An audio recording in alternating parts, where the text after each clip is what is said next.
Okay, hey everybody, Tekking101 here, and it's looking like One Piece is going to be a few days delayed. I know there's some other rough translations out there, some are a little bit more humorous than others, and I read the spoilers for the chapter yesterday, so I know what's going to happen, but I really want to wait until, like, the sites I usually frequent, like Kiss Manga or Manga Stream, get a translation of One Piece up, and then I'll review that properly, so I'm going to push that back. In the meantime, I want to talk about My Hero Academia, alright? It's been a while since we've done a good old-fashioned My Hero Academia review, but I really like this chapter. I've always been a fan of Aoyama's character. He's a weird guy. I'm a weird guy, so that kind of works.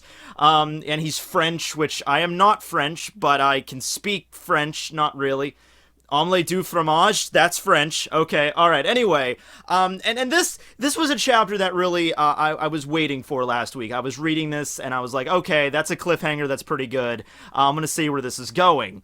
And I'm not sure, but I'm thinking that this might start off like a little mini story arc where we're now going to look into the lives of the rest of the Class 1A that we haven't really gotten to know all that well. Like, Aoyama was one of them, Ojiro, maybe Sero a little bit, Hagakure, who else? Freaking, Koga. You know, like the ones that we know a little bit about, we know their quirks and everything like that, we know a little bit about their backstories, but they haven't been, like, pulled to the center.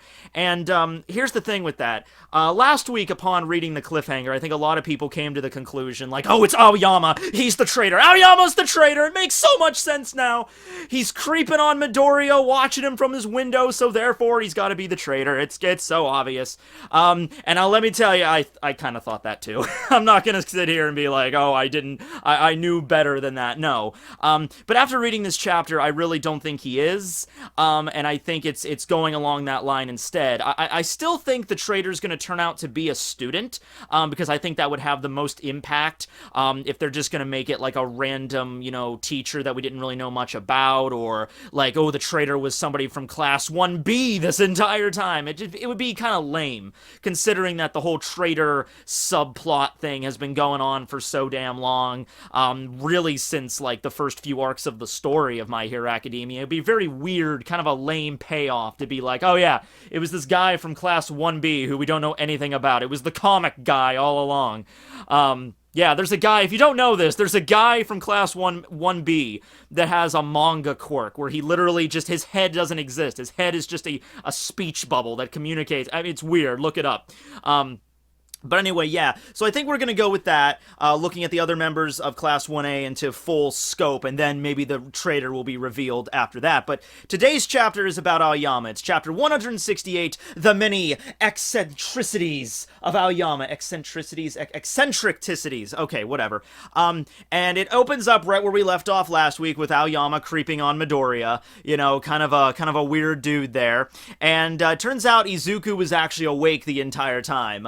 He was, like, sitting there, and he could, like, sense somebody was, like, because, you could probably imagine, like, the curtains kind of open, and the light from the balcony or the veranda was probably leaking in, and, you can tell when there's, like, a shadow, like, behind you, and so Izuku was pretending to be asleep, and then, after Aoyama goes away, he does, like, a weird pose thing at the window, and then he walks away, and Izuku wakes up, and he's, like, terrified. He's like, what was that? And he looks out the window, and sure enough, Aoyama left him a platter of cheese. And the cheese is written out to say, I know, with a little star at the end of it. So that's kind of cute. So, Izuku's response to this is most commonly, like, probably what your reaction would be. It's, oh shit, like, come on now, you're a teenage boy, and you just peel back your curtain to reveal a note left by a classmate that just says, I know. That could mean anything from, I know the secret of your quirk, to, I know you have a crush on Uraraka, to, I know what you did with your All Might figurine last night, to just, I know you cheated off the last exam. Like, it can mean anything. You're a teenage boy at that point, so it's like, okay, this is kind of creepy. So I'm going to run through the chapter, but I have my own basic idea with Aoyama here, where we're going with this. And the thing about Aoyama, and Izuku even brings this up, he gives off the kind of impression he's a free spirit. He does what he wants, where he wants. if he feels like striking a weird pose in the middle of class or doing something strange, he'll do it. He don't give a shit. And you know what? That really is me. Like, that like, totally is me. That wasn't me when I was in high school, because I was very reserved and shy in high school. I didn't really talk much. I was just kind of in the back, just kind of reading manga. But ever since, I don't know if it was YouTube or whatever, but ever since then, I really have kind of developed that kind of like, if I feel like striking a weird pose in the middle of work, then I will do that. If I want to do, I've done some strange musical numbers. I did, what was the, I did a SpongeBob musical number in the middle of a convenience store the other day, because my friends were working there, and we were talking about SpongeBob, so I just jump in the middle of the convenience store and start singing about springtime, so that was fun. So yeah, that's me to a T there. So I understand where this is going. So we cut over to the next day in school. I thought Izuku, after that experience would have probably brought this up to Ida or somebody, but he doesn't. Aoyama's there, and he's just kind of being a little creepy to Izuku, like, how you doing, monsieur, or whatever, and he's like, okay. So, they're all going back to continue working on their super moves. Cementos is helping them today with that. They're talking about how a lot of professional heroes are joining up in, like, teams right now, like Mount Lady and Kamui Woods. They're joining up to make one, and was it Edge Shot was the other one that was joining in, or whatever. They're making, like, hero teams, and they're discussing, like, oh, it would be cool to join up in our own hero teams, like, Ashido was talking about how she could team up with Uraraka. Uraraka could make Ashido float, and then using her poison quirk, she can rain acid down on the villains. And they're like, isn't that Uraraka's like, isn't that kind of a little extreme there for like a hero work? And then they're talking like, oh, we could throw Sero in there too. He can use the tape, and Sero's in the background like, what? Like, what are you talking about? What are you including me on all of your plans already? And from this experience, I'm just sitting there like, the rain of acid thing really does sound badass. Like, that does sound awesome, but that's not really a hero kind of maneuver, because that could, like, hurt people. And then you start thinking, like, if you had a quirk in the My Hero Academia world, chances are excellent you would probably end up being a villain rather than a hero. Because with a hero, I mean, it's a cool profession and everything, but there's all these rules you gotta pay attention to, Like, if I have a superpower that can, like, punch a building and level it, I want to use that! I want to use that to be like, bring it on, villain! BAM! And then knock you into the next county, and then kill you in the process. That would be cool! But when you're a hero, you can't do that. You gotta fill out forms, and you gotta comply with the freaking, you gotta make the insurance companies happy, and the police, and you gotta do all this stuff. You have to kind of limit yourself. You gotta try not to do anything really all too dangerous. But with you're a villain, you could just do whatever, so screw it. If I had a quirk in My Hero Academia and it was like a cool quirk, I would probably be a villain. Screw it, whatever. But yeah, they were talking about all these cool abilities they could do and everything. There's a scene with Bakugo and Izuku. Bakugo brings up, hey, so, have you gotten better? Have you gotten stronger since our fight? And Izuku just kind of dejected. He says, no, I haven't. I guess, after the whole thing with Shisaki and the mob and everything like that, he was thinking, oh, maybe you got stronger. But it turns out he didn't. And Izuku realizes, like, the maximum I can output right now with One for All, that's pretty much like, that's like 20% is like the best I can muster, and that did nothing against Chisake. So I really need to skip over, like, he really needs to want to get like 100%. Instead of doing this incrementally, which is really how he should be doing it over the course of several months, several years, like working your way up from 20 to 30 to 40 to 50, Izuku's like, I need to figure out some way to make the 100% thing my own sooner rather than later. And this is kind of the same thing he's had throughout most of the story. This is nothing new. But it's this idea that he needs to hurry and rush through it that usually ends up getting his arms messed up at the end of the day. So careful, Izuku. Don't screw up your legs, too, alright? There might be a way to speed this along, but you can't just force your way through it. It's not going to help. Some other students, like Kaminari, is working on his unbreakable mode, because it was broken by, the villain in the mob, base. So he's like, I'm going to try to increase it even further. And he's like, and Bakugo walks up to him like, Kaminari, let me hit you with my howitzer. And Kaminari's like, bring it on!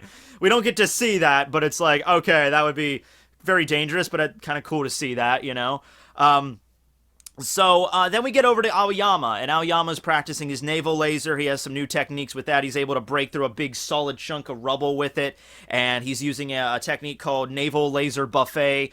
His suit is basically, situated so he can shoot out the laser from various positions. So this technique is basically shooting it out like a disco ball, like a laser ball, just shooting out a laser from all these different areas at once. And that's when he brings up the big thing to Izuku. He kind of falls over because, the more he uses it, it causes stomach pain. So he doubles over, and Izuku goes over to help him, and Aoyama states, your quirk doesn't suit your body. And that was the thing that he was really mentioning when he said, I know. And that's what it was, because the whole idea with Aoyama, he explains, he's like, ever since I was a kid, I had to wear that support belt. Like the first time we ever see Aoyama before, like even like during the entrance exam to UA, he was wearing this specialized belt, and that's what it was there for. Because if he doesn't wear the belt, then his quirk will literally like leak out, like the naval laser might shoot out, like a premature laseration, and you don't want that. That's very awkward, especially when you're in like middle school or elementary school or whatever. It's very awkward. So that's the reason he wore the belt. And he's like, your quirk's kind of the same, because when you started the entrance exam, you couldn't really control your quirk all that well. So that's really what it comes down to. Aoyama doesn't understand. He doesn't know anything about One for All or anything like that. He just, kind of.